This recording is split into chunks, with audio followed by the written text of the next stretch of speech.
Hi, and welcome back. Today we will be asking the question, what is racism and how does racism present in roller derby? When people think of racism, they think KKK or MAGA hats and swastikas. But racism is often more subtle and complex. Let's start by clearly defining racism and some of the ways it can influence our society on both smaller and larger scales. Racism is a prejudice, discrimination, or antagonism directly against a person or people on the basis of their membership to a particular race or ethnic group, typically one that is minority or marginalized. Internalized racism. This type of racism occurs within a person. It impacts the private beliefs and biases about race and is influenced by culture.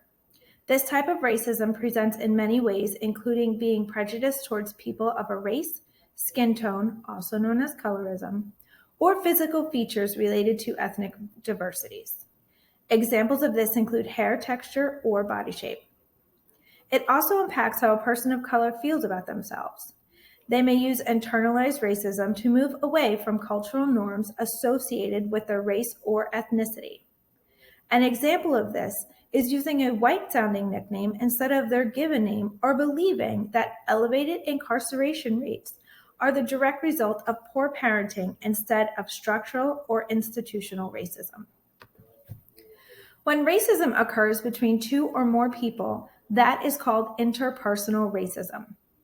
This is when an individual's internalized racism impacts the way they interact with other people. Examples of interpersonal racism include a white woman clutching her purse closer to her chest when a black man gets on an elevator, or asking a Spanish-speaking individual to speak English. Two people of different races or ethnicities do not need to be in the same social space for interpersonal racism to occur. Telling racist jokes amongst white friends is still an example of interpersonal racism. Institutional racism.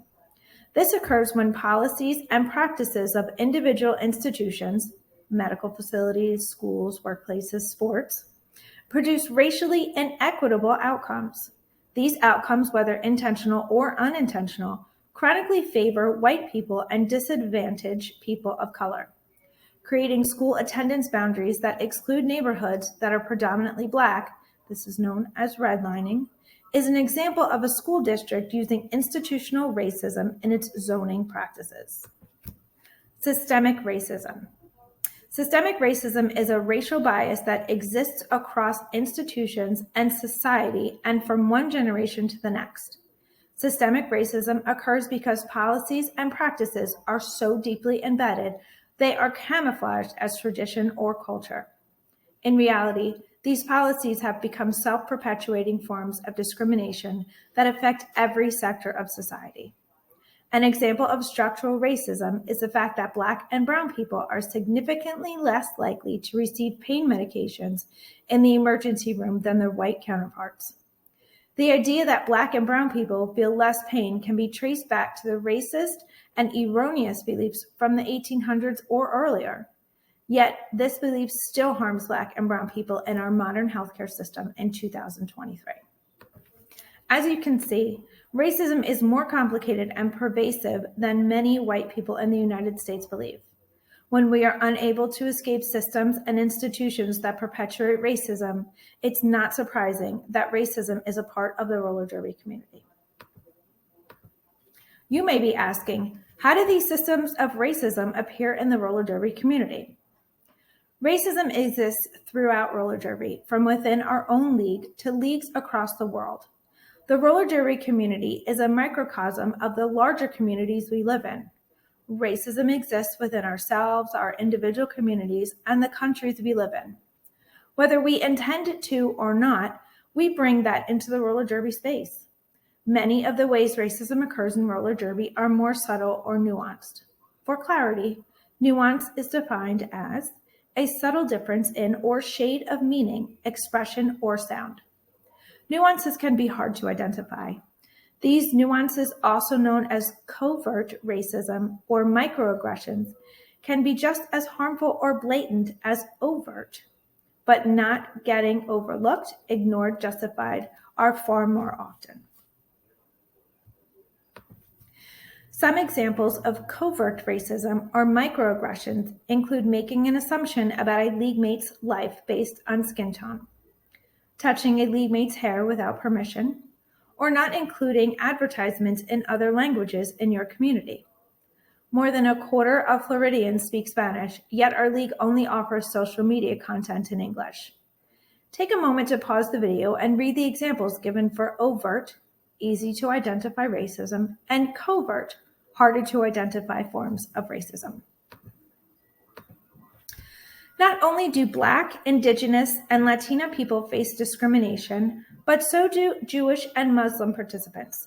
First, let's cover a few key definitions. Antisemitism is the prejudice against or hatred of Jewish people and Jewish culture. Islamophobia is the fear of, hatred of, or prejudice against the religion of Islam or Muslims. It can be hard to recognize antisemitism and Islamophobia in the context of roller derby largely because, like racism, they are part of the systemic culture of the United States. Antisemitism and Islamophobia can be more visible. Examples include having roller derby names that are puns of the Holocaust or making jokes about Middle Eastern terrorists. Discrimination doesn't have to be intentional to cause harm. By refusing to acknowledge a problem and failure to take action, interpersonal, institutional, and systemic discrimination against Jewish and Muslim participants perpetuate. Some ways leagues can fail to protect their Jewish and Muslim league mates with inaction include allowing participants to have openly visible symbols of hate on their bodies and gear, and to refuse to create policies that ban anti-Semitic and Islamophobic social media posts. While leagues may take actions to reduce and eliminate overt discrimination, they may miss the covert ways they are discriminating. By not including Jewish or Islamic holidays when deciding practice and game schedules, your league may make roller derby inaccessible to someone who would otherwise have been a valuable asset. Another way leagues have good intentions but miss the bigger picture includes participating in discourse discussions about discrimination of other marginalized groups, but not discussing the significant spike in anti-Semitic behaviors in the United States and the overt hatred toward Muslim people or people assumed to be Muslim due to the physical characteristics in media. It is important for leagues to do research and educate one another about racism and religious, ethnic-based discrimination that is happening in their communities, but just as important for leagues to educate themselves about discriminations and prejudices happening in their nations and around the world. We play an international sport. For roller derby to claim to be inclusive, we have to make sure that inclusivity extends to every potential participant, whether near or far from us. Please note that the goal of this program is not to attempt to make racism, anti-Semitism, or Islamophobia viewed as a single struggle.